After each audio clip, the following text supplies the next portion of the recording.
G'day, hi and welcome. I don't know if you can see it. Check it out.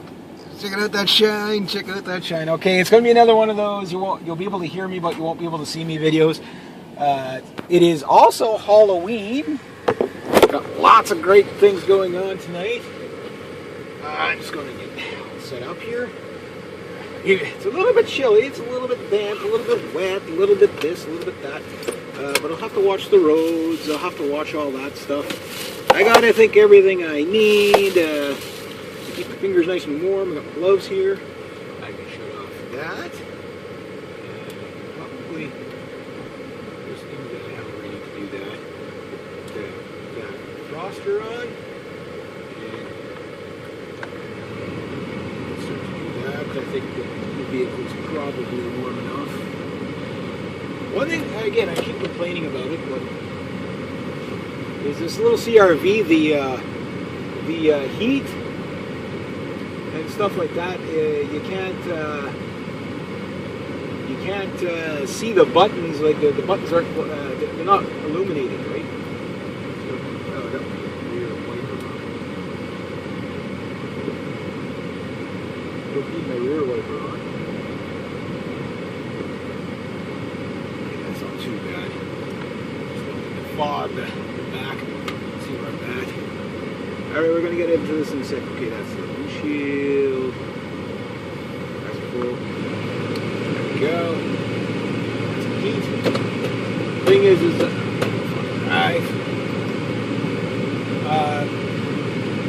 You know, there could be a lot of little kids and stuff out there now, so you got to be very careful tonight. Once you get on the highway, there shouldn't be any kids on the highway, but you never know. You never know. Teenagers going to parties. Stuff like that, wearing dark costumes.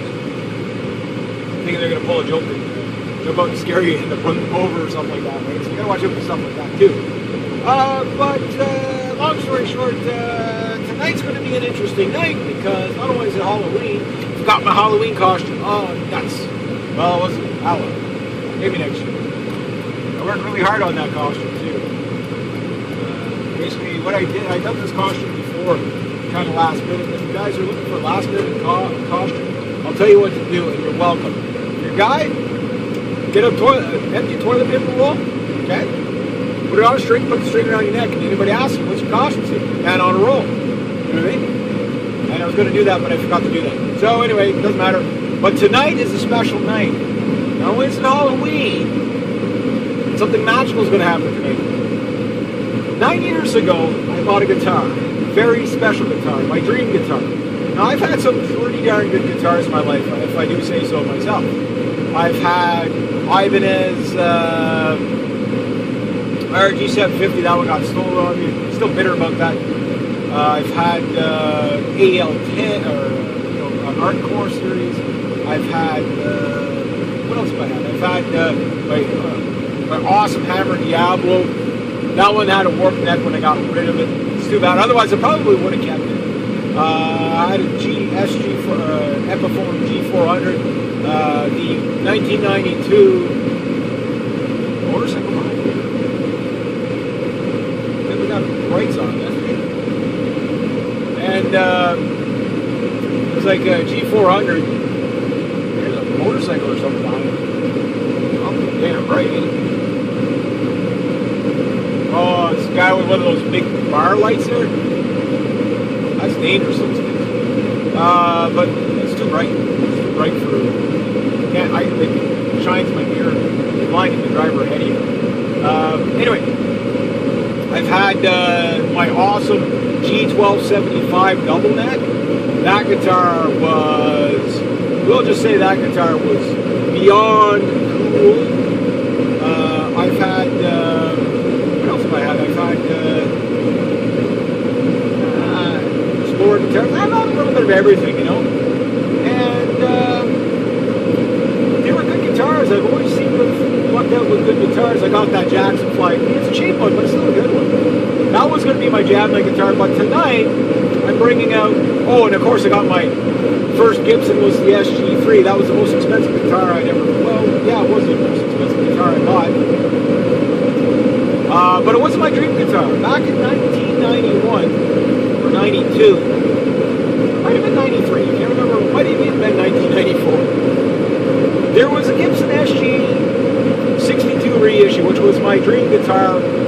look at it. Everybody got honked. Halloween honking. That's what I did. That was my dream guitar, but I ended up buying the Ibanez IEL RG750, which is basically what the Gem series guitars are based upon, is the RG series, right? And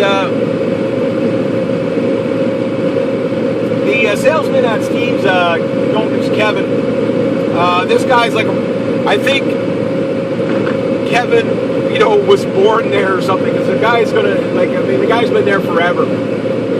He probably should be retired. I mean, I don't know how old Kevin is, but he was old. He was old enough when I started going there as a teenager, so he must be, he's got to be in his 60s by now. And he was a huge Steve Vai fan. He's like, well, he goes, that 62 reissue is really cool. He says, before you buy that, he goes, I know we're not supposed to tell you guys what to buy or not to buy and stuff like that, but he says, just try a couple of these first, these Ibanez's. And there was a couple of them. There was the Ibanez. It was one model up, and it wasn't a Sabre. It was an Alex Skolnick, the Testament guitar player model. There was that, and then there was another one, and they were all Ibanez. But I'd never played a guitar like that before in my life, so I bought this Ibanez guitar. You might as well say it was a dream guitar. And then I put off the SG62 reissue, which I still to this day I still love. It had burst buckers in it, and of course I was a big Angus Young fan, whatever, and that's why I wanted the 62 reissue so bad. But then a couple of years later, this other reissue comes out, and this reissue is the ever so loved SG61 reissue. And I picked that guitar up, and I swear to God, I still to this day, I have never found a more perfectly balanced guitar, not weight-wise, but neck-wise. Yeah, it's Gibson scale. Some people like Gibson scale, some people don't. But one thing about the SG61 reissue is that flat, tapered neck, which, to put into perspective for you, is the almost possibly perfect. Now, again, everybody's hands are different, I get that. But one of the things that I loved about it was a neck that it was flat and wide enough that you could really shred on it. Okay, like, I mean, you can be a death metal head guy and really like that guitar. You know what I mean? You can shred like Yngwie, Paul Gilbert, Eddie Van Halen, you name it. Whoever you wanted, like if you wanted to shred, you could shred on this thing. Now I think there's a motorcycle on it. Which is really cool. The thing is that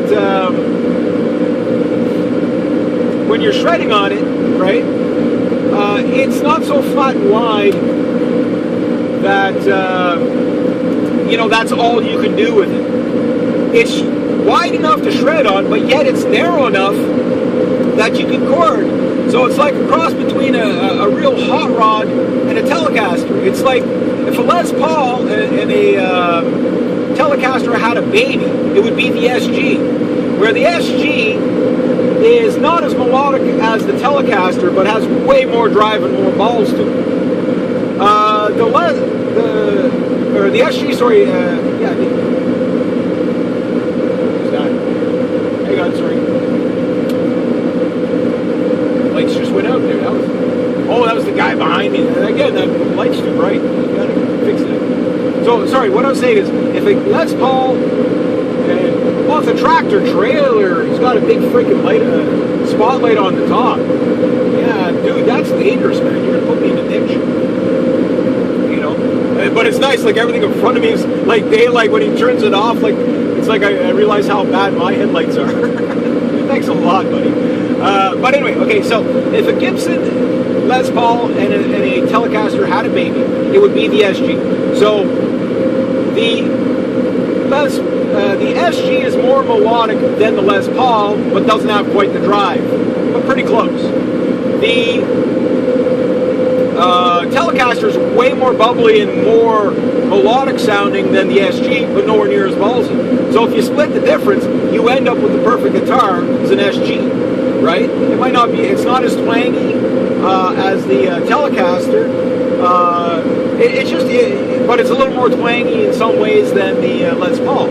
So it's just, if you like more twang and you got an SG, put some burst buckers in there. They'll give you the twanginess you want. Or Les Paul 59s. Holy jeez, that guy's like a UFO behind me. It's a big tractor trailer, man. He's really breaking it. That's crazy light he's got on there. It's a day maker.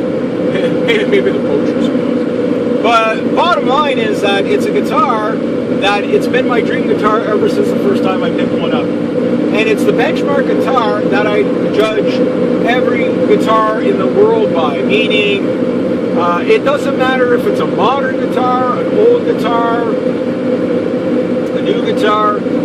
It's how does it stand up to the SG in tone? How does it stand up in playability? How does it stand up in intonation? How does it stand up in all these things, right? And there are guitars that are better than the SG. I will say that, sure.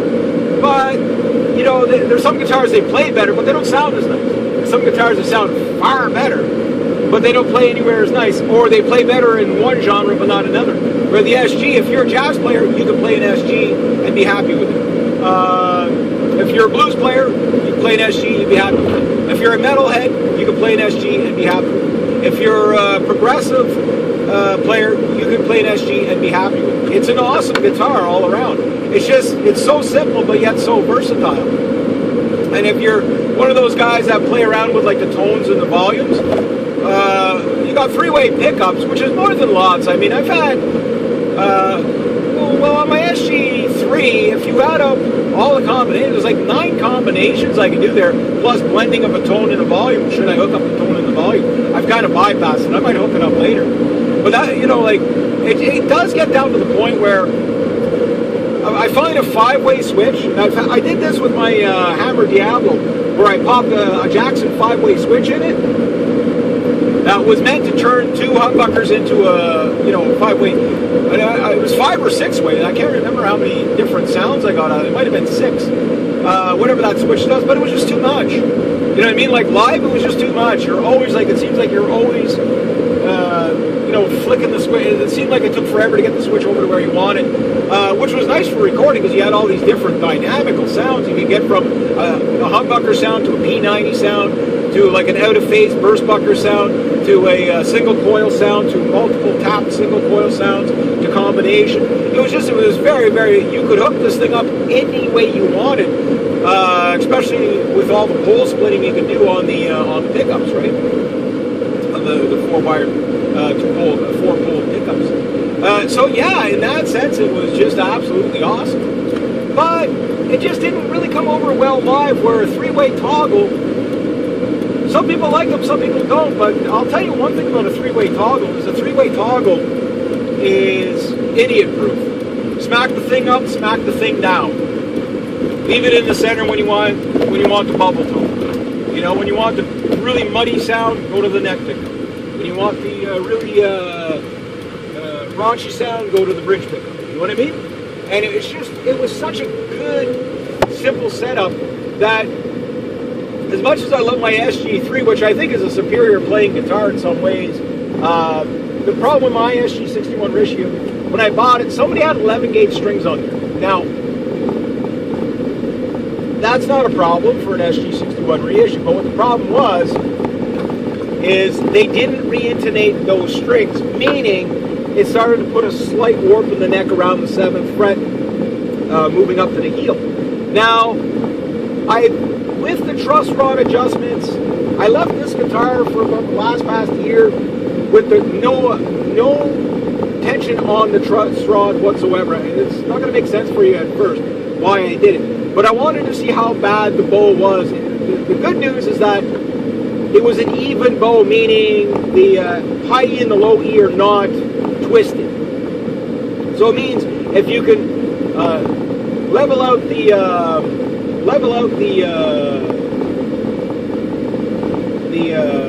truss rod, like flatten out the neck and get the bridge right, you're going to have a little bit of a low spot in the middle of the guitar, but you'll be able to play the entire neck without any frets going severely out. So the good news is I wanted to know if my neck was like, a bow is one thing, but what you call it, a war, like a twist is another thing. When you have a guitar neck that's twisted, there's really not much you can do with it. That's what happened to my Hammer Diablo, and what happened to that was playing live 4 nights a week, doing, I don't know how many, I'd probably say a good, out of the 200, maybe close to 300 shows that I've done in my life, over the years, I would probably say a good 150 of them were with that Hammer Diablo guitar. I did a lot of shows with them. I mean, look at this. August 16th, it is now October 31st, August, okay, September, October, there's 8, 9, about once a week, there's 10 shows right there, you know, or more, whatever it was I've done, you know what I mean? Typically there's 4 weeks in a month, so, yeah, so I did all that, and then what's really cool is that, I brought in out my violins, and now I'm going to do this SG. My other SG3, I want to bring it out next week, but I gotta get it. I busted the darn B string on it. But tonight, what's also cool, like last week, I kind of went a little nuts last week because it was like I had everything all set out on the acoustic, what I was going to play, a couple of ballads, all that, and then some guys show up. Dave Taggart, and who's a bartender there. His sister's also a barmaid there, and she plays keyboards and he plays guitar and a whole host of other instruments. And the guy's a really good musician. Like he's a rock guy too. So he brought in the drums, he brought in everything, and it sounds like someone's going to do that again tonight, because it's really hard to pull off a rock and roll night with just an electric guitar, without a drummer there, without a bass player there. You can do without the bass player, but you can't do without the drummer to really pull it off. But if it's just a jam night, I'm just doing a showcase. I've done many jam nights with my SG400, which was a great jam night guitar. It was an awesome jam night guitar. And a lot of times I just bring it, plug it straight into the PA and play clean. And it's just like, okay guys, don't put too much bass on it. These guitars, they overdrive really easy. It'll just make everything really muddy. So I get them to work out a sound, whatever. I plug it into I know plugging an electric guitar into a PA is about the most horrid sound you can get for an electric guitar. But if you play really well, people don't care. So I'd play and sing and whatever, and there'd be no drums or whatever, and sometimes there would be. Well, last weekend, 3 strangers walked onto a stage and jammed their faces off. It was really, really awesome. And that's what happened. And because it happened like that, let me tell you this. Last weekend, I think is probably what inspired the drums to be coming out tonight. It's like, oh wow, it's like the bass player said, and the bass player was also, he plays there usually every Sunday, but he's a guitar player, and I've got some footage. Last name's Favel. He might actually be related to people I know, actually, considering the area he's from. But anyway. He was like, he was playing the bass or whatever, but you could tell these guys were having fun too. The drummer was a guitar player playing drums, so you could tell that I was tiring him out a bit. But we weren't going too crazy with it. But if there's going to be a drummer there, and I'll jump on the drums too once in a while, as long as it's straight 4/4 timing, easy stuff. Yeah, I can do that. I can do that because. Like I did learn how to play the drums over the years in certain ways. Not in the sense of that, like I'm Neil Peart or like that, but I keep a 4/4 timing, and I learned the more jazzy style. So I wouldn't make a good power rock drummer, but I make a good enough drummer that I can hold timing with dynamics. Meaning I'm not going to have my forearms burning like crazy because I'm just pounding the crap out of the skins like a power rock drummer. No, I'll just do like just small wrist movements, holding the sticks the way a jazz drummer holds the sticks, and I can do fills, I can do rolls, I can do whatever, but I can hold a fairly decent beat for 3, 4, or 5 minutes without really going out to the point where it's like, okay, well now I'm just all over the place, right? As long as the song is not too fast, but I could probably play a moderate speed, not hyper speed, but a moderate speed. Again, I'm not going to be playing really fast songs or anything like that, but just to showcase that, yes, I can play drums as well as guitar, violin, and all that other stuff. And I love seeing musicians move around like that. It kind of makes you think of the Eagles a bit, where it's like everybody in the Eagles is so talented that they can really do each other's jobs. So you got a drummer that sings and also plays guitar. You've got a guitar player that can sing and play guitar. With the exception of probably Joe Walsh in the Eagles, he's probably the only guy that doesn't play the drums. But they can all play drums, piano, guitar, bass. And again, it's that parlor trick of musicianry that I talk about a few times, where we're always doing these parlor tricks where, like for example, if you transition from a guitar to a bass, it's really not that hard. From a bass to a guitar, it's a little trickier if you learned on the bass first, because you got to learn chords, where on the bass you can play one-liners, you know what I mean? So you got an easier task with the bass a lot of times. Holy jeez, dude. It's a slick road, there's oncoming traffic, this guy's got to pass me at 140. I guess the speed limit just isn't good enough. Some people. I guess a lot of people are going out partying tonight too, being Halloween. It's funny, there was a petition to see if they could get Halloween moved to the weekend. At first I didn't know what to make of this petition, but there is some sense behind it. Holy jeez, this guy's in a hurry. I never in a hurry, that way all the lead foots can go around. They can crash into the ditch or into the deer if they want. But yeah, it's like the parents, they think it'd be safer for the kids if they moved Halloween to the weekend. Now, I know there's historical reasons why it's on the 31st. And Halloween, not everybody knows the history amongst Halloween, why it's on the 31st and stuff like that. But long story short, Halloween is kind of an amalgamation of a bunch of pagan rituals of, many European countries have different days of the dead, how they honor the dead once a year. And they all wanted to kind of do it in one big celebration. They kind of made it Halloween and on the 31st. That way everybody just kind of did it all the same day. And then, so that's kind of, and then of course it got commercialized like crazy, like Christmas had, all that stuff. So yeah, everything gets marketed that way. You know how it works. And there's more to it than that, but you get the idea. But the fact that I'm bringing out my Gibson SG on Halloween, that's a pretty cool thing. That's going to be a pretty cool thing. I got a little bit of a funny story to tell for the homage to the Gibson SG. Being one of the four, the SG61 reissue is one of the four iconic guitars of all times. I'm not just saying that from my own bias. I'm just saying that from a historical point of view. The first real guitar that everybody knows is going to be guitars that everybody knows, no particular order, is Stratocasters, Telecasters, and Les Pauls. Probably Stratocasters and Les Pauls the most, and then SGs and Telecasters being, the distant third and fourth. Again, popularized by so many guitar players. Jimmy Page, Jimi Hendrix, Eric Clapton,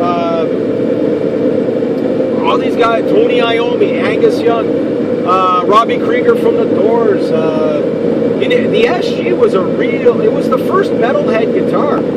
Gibson used to have a really awesome slogan saying, if this can't get it out of you, you don't have it in you. And there's truth to that, because I don't think there were guitars out there when the SG61 came out that were as easy to play. Not even the Les Paul, which the Les Paul is pretty close, but nothing compared to the SG. It was the first true hot rod guitar designed solely for the shredder in mind. Mind you, shredding wasn't really a thing at that time, but you get the idea. It was a pretty interesting guitar, and it was originally called the Les Paul too.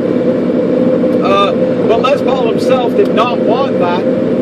He wanted to go with his legacy of the actual Les Paul, so they changed the name to SG, which stood for Solid Body Guitar. Other people had theories of what it was, but that's what it was. It was a solid body guitar. And yeah, it was just, you know, they were going to call it the Les Paul double cuts, but there is a Les Paul double cut, but they ended up going with solid body guitar. And very cool. Like, I mean, SGs are quite legendary. Some people don't like them because they find they sound a little bit too nutty, but the thing with the SG is, for such a thin guitar, it's you got a mahogany body and a rosewood fingerboard and a Gibson scale. Automatically right there, you've got a dark sounding guitar. There's no doubt about that. And it doesn't take much to overdrive these things. These things can get really muddy really fast. But that's also what gave them such thick notes. And if you play really heavy strings on there, I've had on various, and I've played just about every SG variant that comes out that I can get my hands on over the years. Go in a music store, I try them all. And each one is slightly different. You know, like, but they all kind of do the same thing. But the thing is that the SG, it's a great guitar. You know, it's a great guitar. You can play just about anything on them. They do have a few quirks on them, like, for example, I got the Classic 57s in my SG61 reissue. And the problem with the Classic 57 Gibson pickups is, as great as they sound, over time they start to go microphonic on you. Meaning you're on stage and all of a sudden everything just starts humming and buzzing and squealing while you're playing. It's a problem Tony Iommi had as well, so he ended up having to have custom pickups made. And he went to the BC Rich Ironbird, or Mockingbird or the Ironbird. I think it was called the Ironbird. But anyway, he went to that thing for a while. Yeah, he went to the Ironbird for a while. And he loved it, but it didn't do what the SG was. And then when they came up with better pickups for him, he popped it back into the SG, and, well, he's never strayed since, I don't think. It's really cool. Very, very cool. So the history of the Gibson SG is very, very, very cool. And I'm very, but what and guys, I gotta admit, like, this is bad on me. I bought this guitar, my dream guitar, which is the SG61 reissue. Maybe it's not yours, but it's mine. And everybody has their dream guitar. That's a guitar player. And, you know, if money was no object, not could they justify the money, but if they, money was no object, what guitar would they have sitting in their vault? You know what I mean? Well, me, it's a guitar that I put off buying for years and years and years because I couldn't justify the price of them when they came out. When they came out, they were like $1,100, and I thought that was a bit much, even for a dream guitar. That said, I paid $1,200 for my Ibanez RG750. But the thing about the RG750 was, I was 15 years old. I worked all summer to afford it. And what ended up happening was, it was like, okay, well, I need to buy a guitar that's so versatile that I only ever have to buy one guitar in my life, because I'll never have the money to do it again. You know what I mean? Like, $1,200 is all the money in the world to a 15-year-old. You know what I mean? Like, that's the universe speaking to you. You know what I mean? And with that said, it was like, okay, well, I'll never be able to afford another expensive guitar in my life. But, time goes on, you start getting jobs, and things happen, and next thing you know, you've got a double neck guitar, you got, another hot rod guitar, you got this, you got that, right? And over time. But then, you start going on these guitar binge kicks, and I see these guys all over YouTube. They have 39 guitars. Now, I've owned over 40 guitars in my lifetime. I'm a little behind. I got to buy 5 more to keep up with my current age. Yeah, you know what I mean? Where, I want to have a guitar for every year I've been alive. You know what I mean? That would be cool. My goal at one point when I was making good money was to buy an SG every year until I die. That would be really cool. That'd be one hell of a collection I could leave to, a family member. They could probably retire on it. Sell the newest ones first, and then they just keep going up and up and up in value. I mean, hey, I saw a 68 SG Custom, or 69 SG Custom, $12,000. It was all original, and $12,000 bucks. So yeah, there is a market for these guitars. There's a guy I used to know, an actual guitar collector, and he had two original Les Paul 59s still in the wrapper. There are people that go out there and they buy Gibsons, right? They leave the stickers on them. They don't play them. They might like plug them in, play them, demonstrate them, and then they lock them away in a vault with what do you call it? Moisture control, all that stuff. They store the cases separately, all that kind of stuff. You know, they don't detune the strings, everything like that, and they store them for a long time. And yeah, these guitars to collectors will go up, but not the average person is not a guitar. I'd say maybe one in every couple of million people, guitar players, might be a serious collector where they're going to spend $15,000 on a guitar and, you know, use it as an investment. I mean, some people collect art, some people collect guitars, some people collect bottle caps, right? Whatever it might be. That's not ambulance in here. Hopefully nobody got hit. Careful. It's all clean. Got all these kids out there in the dark costumes, eh? Side of the road, someone a little further out on the road than they should be. So you gotta be very careful with that.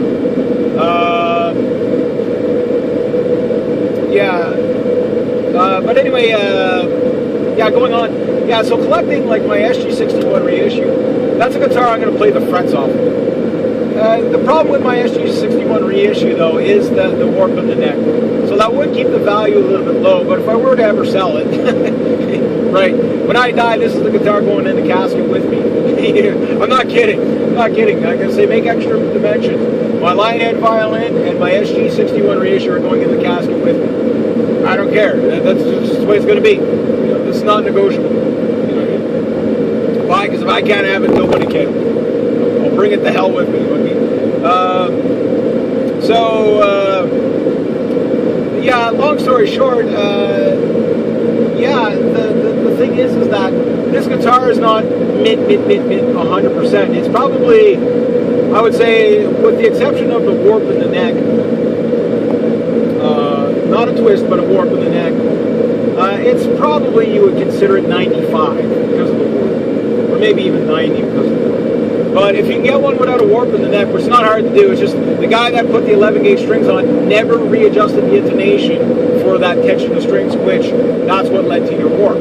Right? Now, it's not that bad. I mean, I can play everywhere on the neck, and, you know, I can finger tap, I can do all... Well, you'll see what I'll be doing tonight. I mean, I'm going to be doing some Joe Satriani stuff tonight, so if you can play Joe Satriani stuff on it, it's probably in pretty good condition. I mean, but sound-wise, yeah. And then, of course, I got that little VTR 15 crate amp with me. This thing, you know, that little amp, that little 15-watt amp, great jam night amp.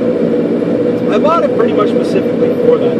And it's just been such a great workhorse of an amp. Yeah, the transistors are kind of getting a little worn in there and stuff like that. But this thing, for such a small amp, produces such big sound to the point where it's almost overkill sometimes. But it's perfect for venues about the size that I'm playing. I might not need to bring it in, but I probably will. Why? Because I like playing through my own rig. Because I know how to adjust it to get the sound really quick. You know, because it's so familiar and all that good stuff. And because of that, I gotta say, you know, it's going to be a lot of fun.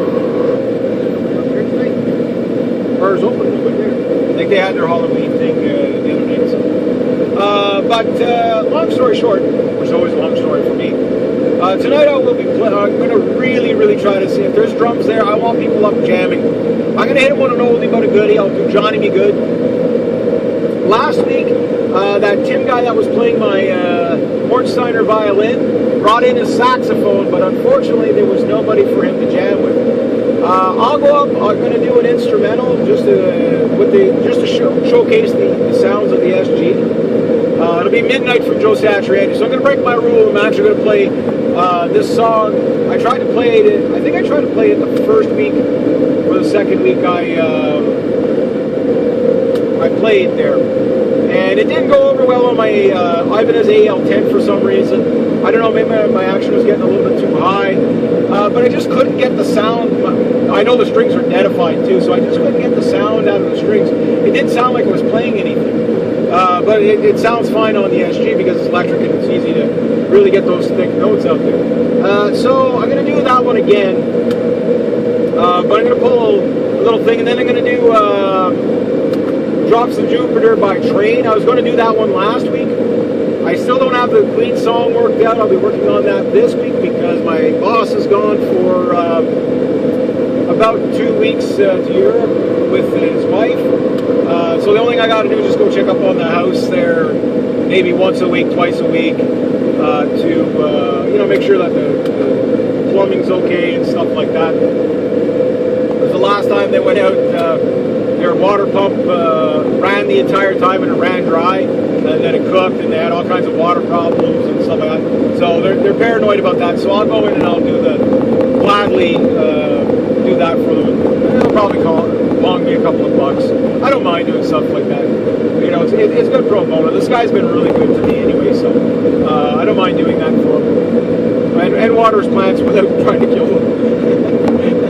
I think his wife's going to be she's going to be a little bit nervous, like, oh, Reg doesn't overwater my plants. I told him about the cactus that I had that died because I killed it. You know, if a man can kill a cactus, if a man can't take care of a cactus, he's not a green thumb. You know what I mean? But you know, I had it for 2 years before it died. So poor little bird, my little cactus bird died.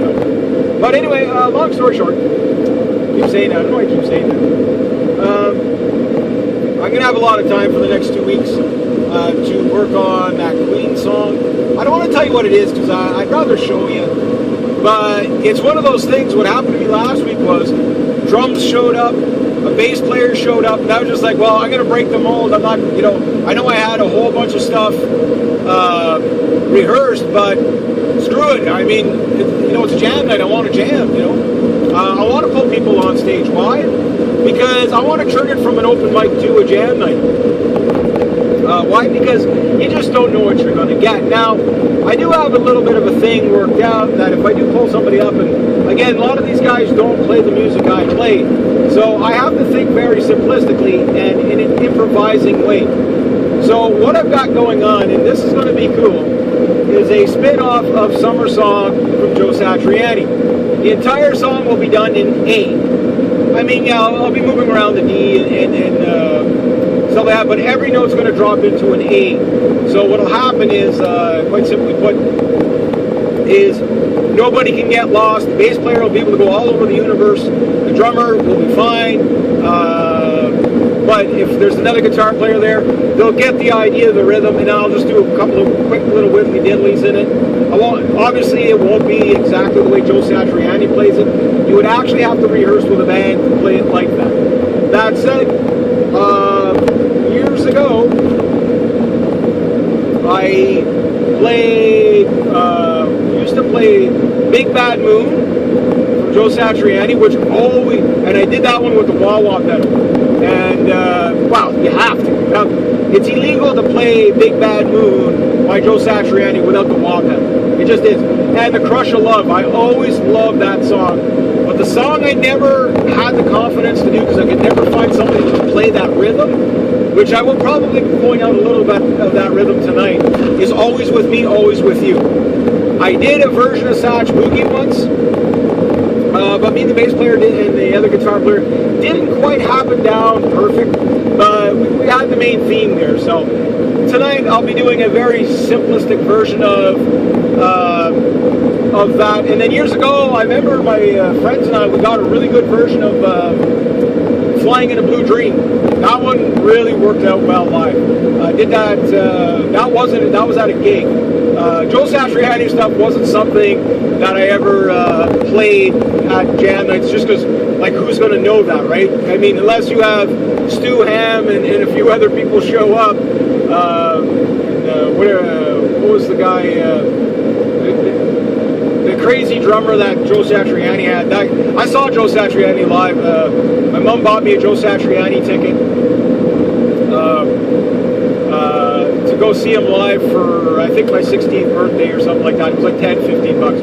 I was just, it was like going, like I was like so starstruck. I was dead center, right on, like right at the stage. It was at the NAC in Ottawa. Nice small little venue, maybe about 5,000 people. Stage low enough where I was actually close enough to touch Joe Satriani's foot. Yeah, I was that close. I was like, you know, like, good song, you know, like, this guy is so cool.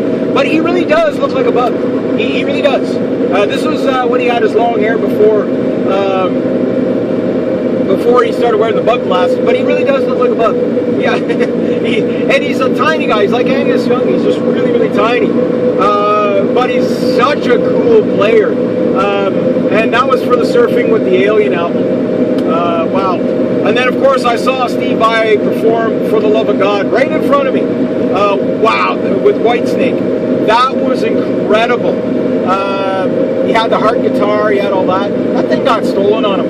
They got a couple of them, the Hart guitars that got stolen on him. He had either 2 or 3 made. I've got Steve Vai's autograph on a $2 bill that my friend got for me. When we used to have $2 bills here in Canada. Yeah, I'm throwing my age. But again, I mean, we used to go see concerts. Like, I remember when concerts went to 30 bucks a pop. We're like, are you kidding me? That's an outrage. And it started, from full circle, it started with the Eagles and, what was her, Barbara Streisand. Barbara Streisand started, and the Eagles started charging $100 for their concert. And goddamn it, people paid it. And because they paid it, now every concert's like $60, $100. But you can go to Blues Fest, see a band for $60, which is still a bit of a rip, but it's not bad. If you see a band for $60 or less, you're actually faring off pretty good in this day and age. However, I would say that I saw AC/DC for $10 or $15. First band I ever went to see live, with Angus Young playing his SG, one of his 900 or 1,000 SGs that he has. Yeah, the Angus Young series guitars were really cool too. I almost bought one, but it was the Angus Young series guitars. The problem with it is that the one that they had throughout the 90s, it had the little picture of Angus Young on it, which kind of ruined the guitar. You couldn't take it off, right? And you know, some people just want the guitar. They're not really huge fan. One guy, what was his name? Guy from the Cars.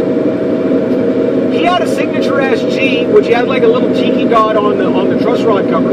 But what he did was, his signature thing was on the truss rod cover too. And you got 2 truss rod covers, because he's like, I like the guitar so much that he didn't want to spoil his signature guitar with himself on it. What he said is, like, some people might not want, you know, might not be, he goes, some people might not be my biggest fan or know who I am, but they really love the guitar. So we're going to give them the option to be able to basically take the truss one, and then you have, it looks like a stock SG, right, in the fellow blue. And I got to that, but that thing was like, any custom SG is going to be like $7 grand, right? That one was $7 grand or something. That's way too much. The SG, my dream SG right now is the 2014 anniversary model in the Midnight Manhattan Blue, basically an SG61 reissue in Manhattan Blue. And that's basically my dream guitar. The only thing I'd ever change about the SG61 reissue is pretty much just the color. But even at that, I still would not get rid of this one. Why? Because although red's not my favorite color, it's probably not my least favorite color, but there's that damn corner again. Damn corner. Boys, it's trying to put me in the freaking cliff face. You're crazy. You're crazy, mountain road. Trying to put me either in the river and I always forget that. It's not like I've driven this road like 5,000 times in my life. You think I took it every day to school, drove on it for 4 or 5 years traveling to work and back. But you'd think I'd remember that stupid curve right there that puts you right in the rock formation where everybody crashes and dies. But I keep forgetting. What up with that? You know what I mean? Just saying. Sorry, anyway. My rant's over. My rants are never over. Hey, I like ranting. Ranting is therapeutic. Not as therapeutic as playing an SG61 reissue. but pretty damn close. A close second. So anyway, yeah, I love the SGs. But I'm going to tell you what changed in my life when I bought my dream guitar. And for you guys out there, if you're tight on money, I understand. Don't waste money you don't have. But I'm going to tell you this. And I started talking about it, but my ADD took over, and whatever. But I see all kinds of YouTubers. They got 39, 40, 50 guitars. They're all $200 guitars, $100 guitars, $150 guitars, eBay specials, cheap stuff. Cheap stuff that, oh, this is the best guitar in the world for the first 15 minutes that they have it, right? And then, well, it's just as bland as all those other $300, $400, $500 guitars that I have. Not saying you can't get a great guitar for $500. You can get a phenomenal guitar for $300 or $400. You know, is a Gibson Epiphone G400 that much worse than an SG61 reissue? It's not. It's definitely noticeable that the SG61 reissue is a better playing guitar, better sounding guitar, etc., etc. But it doesn't mean that the Epiphone G400 is a bad sounding guitar. It doesn't have the bells and whistles or the finesses or the refinement. And that's the same with Les Pauls and stuff like that. Like my Epiphone Les Paul that I got for $360 in the United States in 1992, that still said Gibson on the truss rod when Gibson took over Epiphone. Okay, sounded pretty much, when you unplugged it, it sounded just like an Les Paul Standard, exactly like it. There was no, what was the difference was the pickups. The Les Paul Standard had much better pickups, the neck was a little more refined, but both guitars, there was nothing you could do on one guitar that you couldn't do on the other. That type of thing. But you were never, although my Epiphone Les Paul, everybody always raved how great that thing sounded. This thing sounded good. It was made with a mahogany body. It wasn't cheap. It was a good guitar. Again, just not quite as refined. It was a little more knobby on the neck, whatever.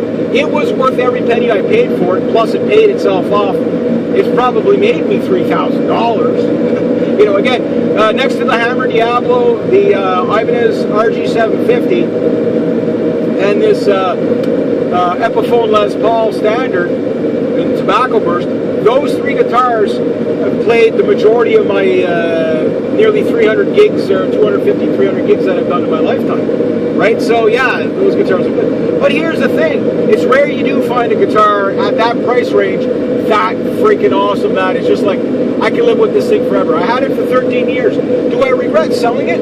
No, because what I replaced it with was my G1275, which was also a phenomenal guitar, but it was $1,200. But it was a professional guitar. I don't care what anybody says about that guitar. It sounded so good, but the thing was the size of a dresser and it weighed 14 pounds. But the 12 string of it was just so mind-blowingly awesome. It just sounded so good. Now the other thing about it was all these other guitars that I started buying around the time I had my G1275, such as the Epiphone G400, which I bought primarily as a jam night with this little combo amp for $400. Combo amp, and the guitar was like $399 or whatever it was. Now they're about $400, right, for a G1275. And I played it all over the place. That thing has been that probably has the majority of the jam nights on it. This little amp, not my Mesa Boogie. My Mesa Boogie was my stage amp. I have yet to play my Hot Rod Deluxe. I know, shame on me. My Hot Rod Deluxe on stage. The problem with the Hot Rod Deluxe is, where can I play it that I'm not going to blow the damn windows out of the place? You know what I mean? It's one of those places that you don't just bring a Hot Rod Deluxe on stage and not expect repercussions. You know what I'm saying? They're pretty powerful amps. They're only 40 watts, but they're 180 watts in, 40 watts out, and they are loud as shit. There's just, you can't quieten them down enough. They're meant for a full band, you know, rock band type of stuff. They're great amps, but they're heavy. I mean, the suckers are like 60 pounds or 50 pounds, so they're a bit to tote around. You know what I mean? And that's fine. If you're getting paid, that's what you bring out. You know why? Tone, man, tone. But the other thing I'll say is that all right, big hill. Okay, girl, you're gonna have to climb this big mean hill. I know. Sorry, you're going to hear a lot of belching coming out of this poor little CRV. It doesn't like this hill. This hill's about half a K. I'll be stuck in third gear at 3,000 RPM. Come on, shift. So you won't shift when I'm going up the hill. I can only do like 40 miles an hour going up it. But this is a big hill. But anyway, so I got this gem, and then I bought, what do you call it, the Hardcore Series, hollow body. $400. Pretty cool. Bought some other guitar, $400. Bought another guitar, $400. And I'm sitting there, I'm going, I got like $1,200 to $1,600 of guitar sitting there. And I'm like, a bass Gibson SG is about $1,600. And for another $400, I got an SG61 reissue. Come on, we're almost at the top of the hill. Oh, we got up to 70. Good, good. Now we can coast down the hill. This poor car. So anyway, long story short, why do I keep saying that tonight? It's the saying of the night. Man, it's really foggy out here. I can't see Wakefield. Where the hell's Wakefield? That's bad. I don't want to miss my turn because if I miss the turn off here, I'm going to be going pretty far before I can turn around. Okay, there it is. But anyway, long story short, sorry, it's just my mannerisms tonight. But what happened is I started saying, hey, wait a minute, how about I flog some of these cheap guitars? And by, you know, all these years I've been going, oh, I can't justify this much because it's too much for a guitar, whatever. Well, I bought that guitar that was too much and the dream guitar. And you know what? My cravings for cheap guitars stopped. But I still have a need for a cheap guitar.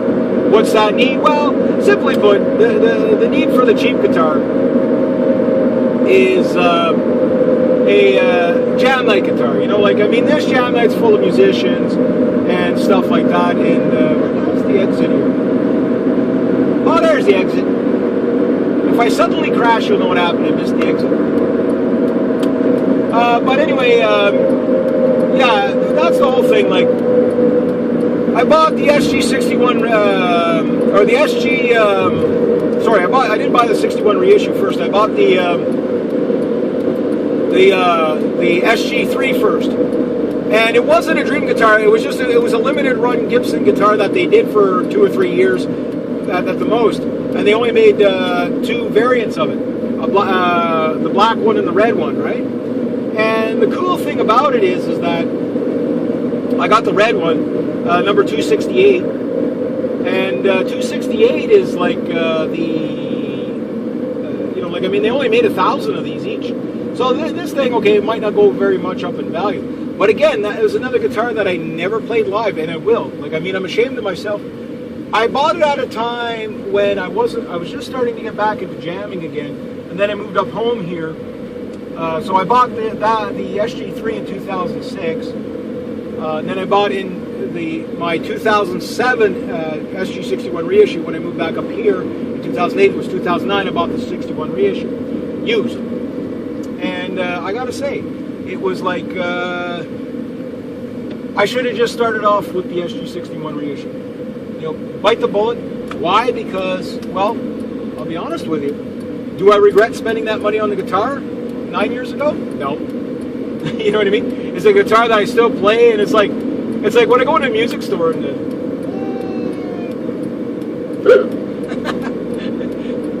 I don't know if that was a hippie or a costume. There's probably people out here trick-or-treaters. Got to watch out for the trick-or-treaters. Got trick-or-treaters, but you also got oncoming traffic, so you can't put your high beams out. But anyway, we're almost there, so yeah, I don't regret, you know, don't keep buying these cheap $400 guitars and, you know, hold off your impulse, unless it's a guitar you really, really want.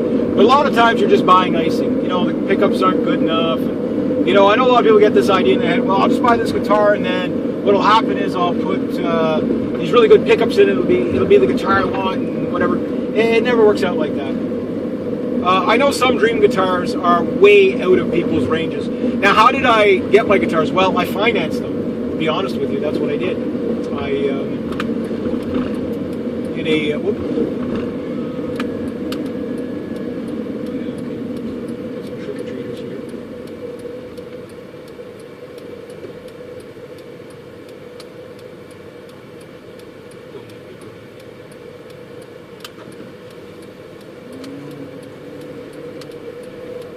Trick-or-treaters right on the sidewalk where they need to be. Cars all over the place. But anyway, all good. All good. I'll park right now. No, parking lot. I'll park right now. Somebody else will.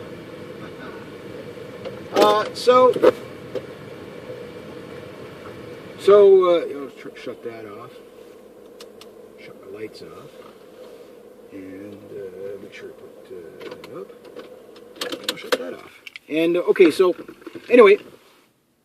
Got to wrap up anyway, so yeah, don't be buying the cheap guitars if you don't need to buy the cheap guitars. Now I'm here, got to get everything all ready. Whew, actually got kind of warm in here. I think tonight's going to be packed. I even brought my other shoes, so better not step in the whatever. So yeah, I don't regret buying the SG61 reissue. It's going to be an honor to play it on stage tonight. So thanks for sticking with the babble. Make sure you hit that subscribe button. If you watch these things, yeah, I mean, these are fun musician blogs for me. Hope you guys enjoy them too.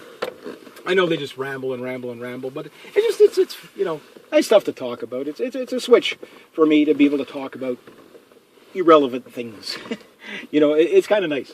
I like doing that too. But also too, it might inspire you, you know, to rather than just keep buying the cheap stuff and keep buying the stuff that's really not going to make you happy. Even though I'm not a working musician right now, I'm a professional musician as far as playability goes, as far as you know, my tastes in music. I can hear the difference that a Gibson SG makes versus the cheaper knockoffs. It's worth it for me to pay that extra money for the little extra refinement you get. For me, it might not be for you, but again, if a guitar's like $1,000, $1,200, yes, I bought my guitars with credit cards to build my credit anyway. So I was like, I want to build my credit. So what I do? Well, buy a couple of Gibson SGs, and once they were starting to call me and say, hey, you want to have a gold card? I said, okay, cancel my credit card. I'll pay it off. Cancel my credit card, and that means I had 5-star credit rating. So that's what I used it for. And why not buy a dream guitar? And I mean, that's 9 years ago, guys. But 9 years I have not put this guitar on stage. Shame on me. But it's Halloween night, and I'm going to do it tonight, and it should be fun. Oh my God, I am roasting right now. So anyway, you guys have yourself a great night.